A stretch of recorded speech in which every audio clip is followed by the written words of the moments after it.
Le Mali, le Niger et le Burkina Faso ont tourné le dos à la France au profit de Moscou notamment, depuis le discours de Ouaga qui était plein d'espoir.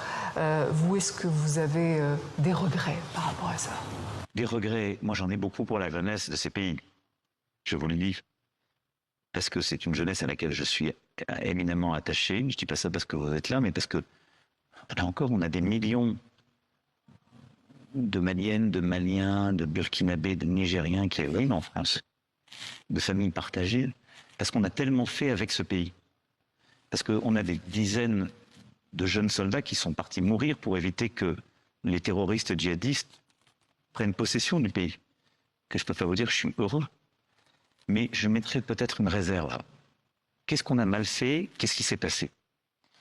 Ce qu'on a mal fait, c'est qu'on n'a pas réussi à sortir de la réponse sécuritaire. J'ai pourtant redoublé d'efforts. Le premier sommet que je fais en juillet 2017 avec tous les présidents de ce qu'on appelait à l'époque le G5 Sahel, j'ai dit, il faut mettre des projets, il faut de la gouvernance, il faut qu'on a... Parce que sinon, dès qu'on arrête un groupe terroriste, il arrive à réattirer des jeunes parce qu'il n'y a pas d'espoir. Et on a un peu payé le prix de la mauvaise gouvernance politique, c'est-à-dire qu'il y a un système politique dont les jeunes ont voulu se débarrasser, je ne veux pas généraliser, dont certains ont voulu se débarrasser, et on a été emportés avec. Mais on n'était pas là par connivence, on était là parce que ces responsables politiques élus par leur peuple nous avaient demandé de les protéger. Et la CEDEAO nous avait demandé de la protéger face au terrorisme djihadiste. Et on a fait ce qu'on devait faire. Et il y aurait sans doute pas, à coup sûr, le Mali ne serait plus un État unique si on n'était pas intervenu en 2013. Et je le dis d'autant plus aisément que je n'ai pas eu à porter ce choix, il a été fait par mon prédécesseur. Mais on est resté trop longtemps dans une posture de soutien sans que ça bouge sur les projets, justement, et sur la rénovation démocratique. Ensuite, qu'est-ce qui s'est passé? Des fautes. Est-ce que ça représente le peuple un putsch? Ben non, parce que c'est pas une élection.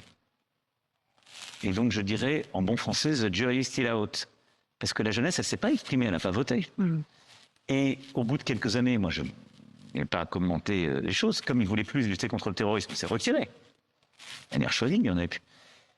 Mais je constate qu'aucun d'entre eux, contrairement à ce qui s'est passé au Gabon, n'est pressé de faire des élections libres.